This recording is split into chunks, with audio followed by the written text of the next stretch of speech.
I still remember the smell of that morning. Wet pine, soggy earth, and something else underneath it all. Something wrong. The kind of wrong that stays with you. It was early October, and Ridgemont Park had that quiet, silver look it gets when fog rolls in off the mountains. The kind of morning where you can hear every single raindrop hit the leaves. I had been a homicide detective in Ashford, Oregon for almost 15 years, and in all that time, I thought I'd seen everything a human being could do to another human being. I was wrong. I got the call around 6:30. A groundskeeper named Luis had found something near the old stone bridge on the east side of the park, the part where the Douglas firs grow so thick that even at noon, the sunlight barely touches the ground. By the time I pulled up to the scene, patrol had already stretched yellow tape between the trees, and a small crowd of joggers and dog walkers had gathered at the perimeter, craning their necks, whispering to each other. But from where they stood, they couldn't see anything. I made sure of that before I ducked under the tape. The body was hidden behind a wall of wild rhododendron bushes, lying on a bed of damp moss and fallen needles.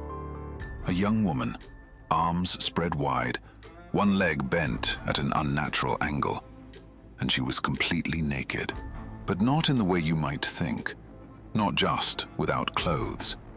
She had no skin. Every inch of it had been removed. What was left was raw, dark red muscle, tendons glistening in the weak morning light, teeth exposed in a permanent grimace.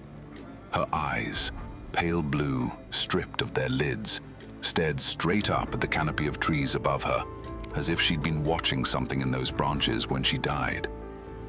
The top of her skull had been scalped. Her face, if you could still call it that, looked frozen in a screen that never ended. I stood there for a long moment, listening to the rain tap against the leaves overhead. Somewhere deep in the park, a crow screamed, and the sound echoed through the fog like a warning. I pulled a cigarette from my jacket, rolled it between my fingers, didn't light it. I'd been trying to quit, but mornings like this made quitting feel like a luxury I couldn't afford. "Same as the others?" I asked, keeping my voice flat. Dr. Reyes, the medical examiner, was crouched beside the body, carefully swabbing the surface with a cotton applicator. She was tough. I'd seen her eat a sandwich over an autopsy table, but even she looked pale. "Same as the others," she confirmed with a heavy sigh, sealing the swab into a tube. The body was coated in a thin layer of some translucent, sticky substance. It had the consistency of half-set gelatin, thick, clear, and faintly warm to the touch. The lab had run every test they could think of on samples from the previous victims. All they could tell us was that it was biological in origin, loaded with protein, iron, and phosphorus. Beyond that, nothing. No match to any known compound in any database. I heard footsteps crunching through the wet leaves behind me. Deputy Jake Dawson came up beside me, looking like he was doing his best not to throw up. He was young, maybe 26, and this was his first year on major crimes. He kept his eyes fixed on a spot somewhere above my left shoulder, anywhere but on the body. "Detective Cole," he said, his voice a little too controlled. "We found a purse about 20 feet from the body, behind that big cedar. ID inside belongs to a Sarah Ann Mitchell, born 1998, married to a Ryan Mitchell. She worked, as a surgical nurse at Ashford General, night shift." He held out two evidence bags. One contained a driver's license, the other a smartphone they'd already managed to unlock. Her co-workers confirmed she left the hospital around 7:45 this morning after a 12-hour shift. She lives close, Maplewood Drive, just across the road from the park's south entrance. I took the license first, turned it over in my gloved hands. The photo showed a young woman with honey blonde hair and wide, almost innocent-looking hazel eyes. Serious expression, the way everyone looks in their license photo. On the phone, though, the pictures told a different story. Sarah Mitchell smiling in green scrubs, laughing at the camera, her hair pulled back in a messy ponytail. In one photo, she was holding a coffee cup in what looked like a break room, mid-laugh, caught off guard.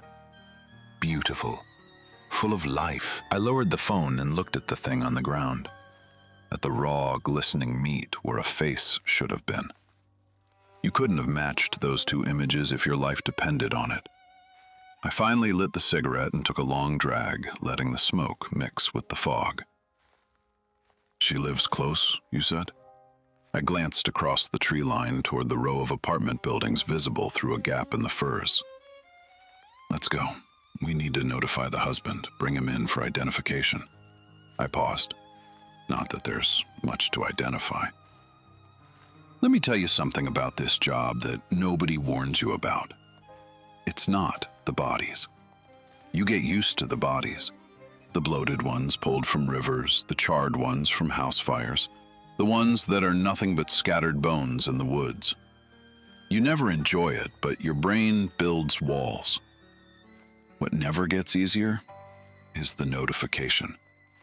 Walking up to someone's door and watching their entire world collapse in real time. Every single time, it guts me. Some people scream. Some go completely still, like their brain just shuts off. Some get angry, take a swing at you, as if you're the one who did it. I've had all three, sometimes in the same visit. But before I get to what happened at the Mitchell's apartment, I need to tell you about the other cases. Because this wasn't the first body we'd found like this. 2 months earlier, in the middle of August, a couple of transients living under the old railway overpass on Highway 12 found the first one. A man, stripped of his skin, coated in that same clear slime, dumped in a drainage culvert like garbage. No ID, no clothes, no nothing. The homeless guys who found him were so shaken that one of them walked 3 miles to the nearest gas station just to call 911. We never figured out who the victim was. Probably homeless himself. 3 weeks after that, some teenagers exploring an abandoned lumber mill on the edge of the Cascade foothills found the second one. Another man, same condition, skinless, slime-covered, utterly unidentifiable. Again, no documents, no phone, no leads. We figured he might have been a drifter too. 2 victims in a month, both apparently invisible people that nobody was looking for. The department was nervous, but not panicking yet. Then came the third body, and everything got strange. They found him on a patch of overgrown wasteland behind the old fairgrounds on the north side of town. Same as the others. No skin, no clothes, no ID. Male, estimated age around 20. DNA got us nothing. No missing persons reports matched. He went into our files as another John Doe. And then, 2 weeks later, a couple named Doug and Patricia Marsh walked into the station and reported their 18-year-old son Tyler missing. He'd vanished the previous night, just walked out of the house and never came back. When we ran the DNA comparison, the results made my stomach drop. Tyler Marsh was our John Doe from the fairgrounds, the body we'd found 2 weeks ago. But here's where it gets impossible. His parents swore on everything holy that Tyler had been home with them for those entire 2 weeks. He'd been alive, breathing, eating dinner at the kitchen table. But he'd been different, quieter, barely spoke, moved slowly like he was walking through water, hardly ate. His mother said she'd wake up at night and find him just standing in the hallway staring at nothing. His father thought maybe Tyler was on something, pills, whatever kids get into these days, and wanted to take him to a doctor. But before they could, Tyler walked out the front door one evening and didn't come back. And here's the part that still makes my skin crawl. 3 days after the Marshes filed their report, maintenance workers found something in the basement of their apartment building. Rolled up behind a water heater, shoved into the narrow space between the pipes and the wall, was a complete human skin. Tyler Marsh's skin, shed in one piece like a snake. No cuts, no tears, no surgical marks, just peeled off from the inside, like whatever had been wearing it didn't need it anymore. The inside of the skin was coated in that same clear, sticky substance we'd found on every body. I remember standing in that basement, staring at it under the fluorescent lights and feeling something I hadn't felt in 20 years of police work. Not just confusion, not just disgust. Fear. Real, primal, gut-level fear. The kind that makes you want to check under the bed like you're 5 years old again. We had briefed the team as a serial killer case, some kind of unbelievably sophisticated maniac who had figured out how to remove human skin without a single incision. That was the official line. But standing in that basement, I knew it was something else. Something we didn't have a word for. And now, we had Sarah Mitchell. Jake and I crossed the road from the park and found her building, a plain 3-story brick apartment block with a rusted fire escape zigzagging down one side. An elderly woman was coming out of the front door with a tiny terrier on a leash, and we caught the door before it closed. She immediately blocked the entrance with her entire body, arms out, eyes narrowed. "And just where do you two think you're going?" she barked. I showed her my badge. She studied it for an uncomfortably long time, her lips moving slightly like she was memorizing my name. Then her expression shifted to something between fascination and delight. "Oh, well, who are you here to see? I know everyone in this building." I exchanged a look with Jake. Nosy neighbors can sometimes be useful. "The Mitchells, apartment 12. "Oh, the Mitchells. Lovely couple. Very polite, very quiet." She was practically vibrating with excitement now, the terrier forgotten as it wound its leash around our ankles. "They moved in about 2 years ago, right after they got married. No kids yet. We keep asking Sarah when she's going to—" "Ma'am," Jake cut in, more firmly than I expected. "Have you noticed anything unusual about them recently? Any conflicts with neighbors? Anything strange?" She waved a dismissive hand. "Strange? From them? She's a nurse. He teaches biology at the college. Sweetest people you'd ever meet." She leaned in conspiratorially. "Why? Are they in some kind of trouble?" "Thank you for your time," I said, and gently moved past her. We took the stairs to the second floor, and I knocked on the door of apartment 12. A few seconds of silence, then a deadbolt clicked, and a cautious male voice came through the gap. "Who is it?" "Detective Marcus Cole, Deputy Jake Dawson, Ashford County Sheriff's Office." I heard a sharp intake of breath, some fumbling, then the sound of slippers shuffling on hard wood. The door swung open, and I was looking at a tall, thin man in his late 20s, wearing a flannel bathrobe and thick-framed glasses that made his eyes look too large for his face. He looked from me to Jake and back, the color draining from his cheeks. "Ryan Mitchell?" "Yes, you called? I'm sorry, I had my phone on silent overnight. I forgot to turn the ringer back on. What's this about?" I took a breath. This is the part I hate. "Mr. Mitchell, at approximately 7 a.m. this morning, a body was discovered in Ridgemont Park. Personal belongings found near the scene have been identified as belonging to your wife, Sarah Mitchell. We need you to come with us for a formal identification. I'm very sorry."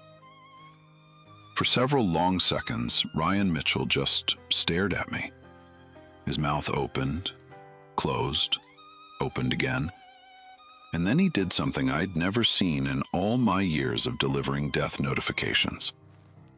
He laughed. Not a nervous chuckle, a real, full laugh, like I'd just told him the funniest joke he'd ever heard. "Okay, very funny," he said, shaking his head. "Which one of my students put you up to this? Is there a camera somewhere?" He actually leaned past me to check the hallway. "Mr. Mitchell," I hardened my voice, "this is not a joke. There is a body in the park." The laughter died. He looked at me, really looked at me, and something flickered behind those oversized glasses. Then his face broke into a confused, almost pitying smile. "Listen, I don't know who you found in the park, but my wife is sitting right there in the kitchen. She got home from work an hour ago. She's eating breakfast." The words hit me like ice water. I felt Jake stiffen beside me. My mind raced back to Doug and Patricia Marsh, sitting across from me in the interview room, tears streaming down their faces, swearing that their son had been alive and home the entire time his skinless corpse was lying in a field. "We need to speak with your wife," I said, keeping my voice level even though my heart was hammering. "Did she come home with her purse? A brown leather bag?"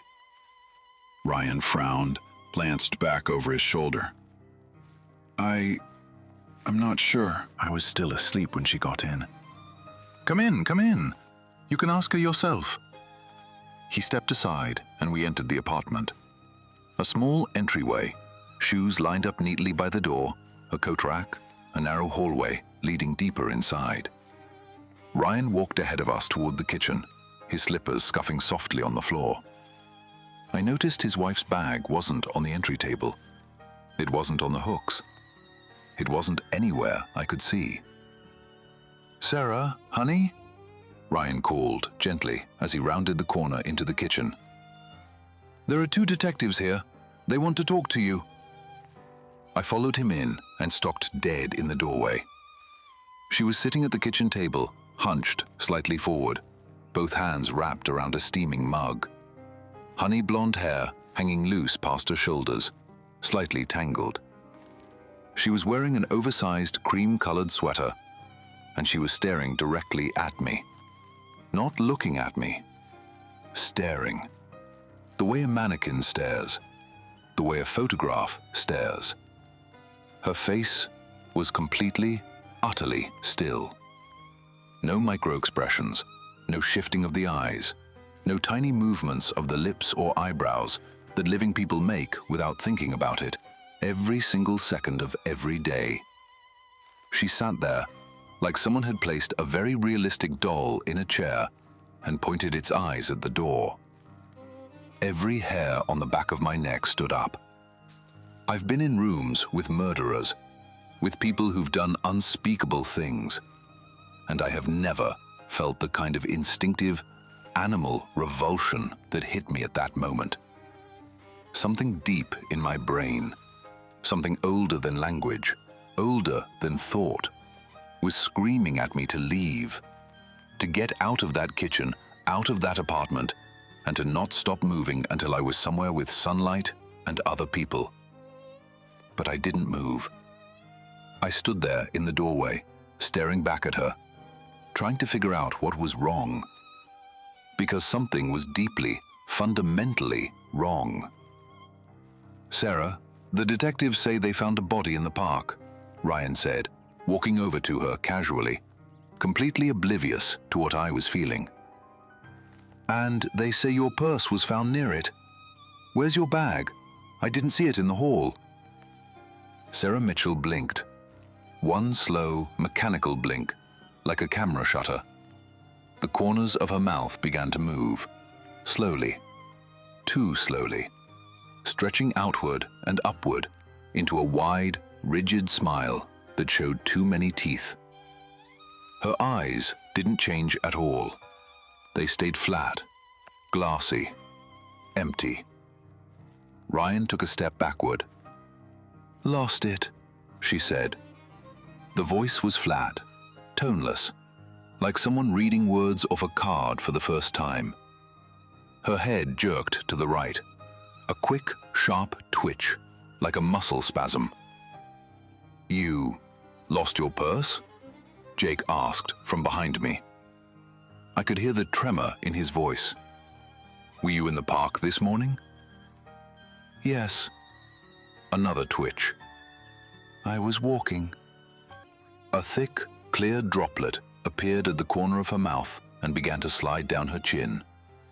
She caught it with her tongue, and the tongue was too red, too thick, too long as it swiped across her lower lip. My hand moved to my holster on its own. My fingers found the snap and popped it open without a sound. Every instinct I had was now fully engaged, adrenaline flooding my bloodstream, my vision sharpening to a razor point. Mrs. Mitchell, we'd like you to come down to the station with us, Jake said, louder now, speaking slowly and clearly. Just to sign some paperwork, so we can return your belongings. No. The word dropped out of her mouth like a stone into still water. I gripped the handle of my Glock. Mom, we really need you to. You're not. Ryan's voice cracked. He'd finally noticed. He was pressed against the refrigerator, his face drained of all color, staring at the thing sitting in his wife's chair with a look of dawning horror. You're not Sarah. Where is she? What's happening? It all happened in the space of a heartbeat. Her face twisted into something that wasn't a smile and wasn't a snarl, but something in between, something no human face should ever make. Her eyes flooded red, not bloodshot, red, the entire surface going dark crimson. She lunged off the chair, landed on the table in a crouch like an animal, and launched herself at Jake with a wet, guttural roar that didn't sound like it came from a human throat. Jake went down hard, the back of his head cracking against the tile floor. She was on top of him instantly, snapping those yellowed teeth at his face, strings of clear slime dripping from her mouth. Her eyes were bulging, straining against the sockets. Jake got his forearm up just in time, pressing it against her throat, holding those teeth inches from his cheek. Training kicked in. I moved. I stepped forward and brought the butt of my Glock down hard on the back of her skull. Instead of the solid crack of bone, there was a wet, squelching sound. The back of her head caved in like a rotten pumpkin, collapsing inward as if there was nothing solid underneath. Clear fluid sprayed from her nostrils, her ears, her eyes, splattering across Jake's face and chest. He screamed. "Shoot it! Marcus, shoot it!" I watched the dent in her skull begin to push itself back out, the surface bubbling and reforming like boiling mud. This wasn't a person. This had never been a person.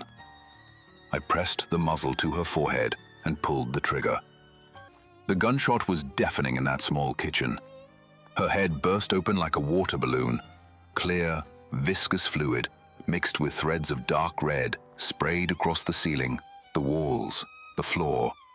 Her blonde hair scattered in wet clumps. Beneath the ruptured skin was a shapeless, glistening mass the color of raw meat, pulsing, shifting, with what might have been teeth and eyes floating on its surface like debris in a flood. And then it moved. The thing tore itself free from the collapsing skin of Sarah Mitchell. Her body, the skin, the clothes, everything that had looked human, deflated like a punctured balloon, sagging onto Jake and the floor in wet, empty folds. The creature, the real thing, was a mass of that reddish, translucent flesh, about the size of a large dog, moving with a horrible, liquid speed. It made a sound like someone plunging a drain. I fired again and missed. The bullet punched through the kitchen wall. The thing slivered between my legs, hit my hand as it passed, and the sensation of that contact, cold, slippery, alive, is something I will feel on my skin for the rest of my life. It shot down the hallway and into the bathroom. I heard something metal clatter and crash. I ran after it, slapped the light switch, and caught sight of it forcing itself into the bathtub drain. A mass that size, squeezing through an opening barely 2 inches wide, its flesh compressing and stretching like putty, clear slime spraying across the white enamel. I lunged for the faucet, cranked the hot water all the way, but by the time the steam rose, it was gone. Down the pipes, into the walls, into the dark. I stood there, hands braced on the edge of the tub, breathing hard, my heart trying to break through my ribs. Scalding water splashed over my trembling hands, and I didn't feel it. When I walked back to the kitchen, Jake had gotten to his feet. He was staring at his jacket, at the clear slime soaking through the fabric, with the look of a man whose understanding of the world had just been permanently broken. Ryan Mitchell was on the floor against the refrigerator, white as paper, his eyes locked on the crumpled, empty skin of his wife, lying in a puddle on the tile. "We need to call him an ambulance," I said. My voice sounded like it belonged to someone else. "He's in shock." "Marcus." Jake looked at me. He looked like a scared kid. "What was that?" I didn't answer. I didn't have an answer. But I knew one thing for certain. Our serial killer wasn't a person. It never had been. 3 months have passed since that morning. No more skinless bodies have been found.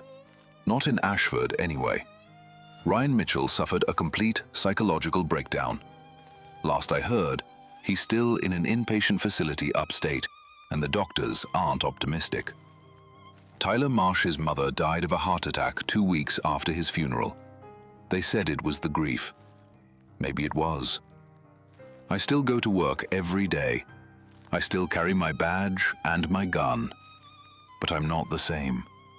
Every night, I lock my bedroom door. I check the bathroom drain before I use it. I look at the shower head, at the sink, at every pipe opening in my house. And I think about what might be on the other side, coiled in the dark, waiting. I watch the people around me more carefully now.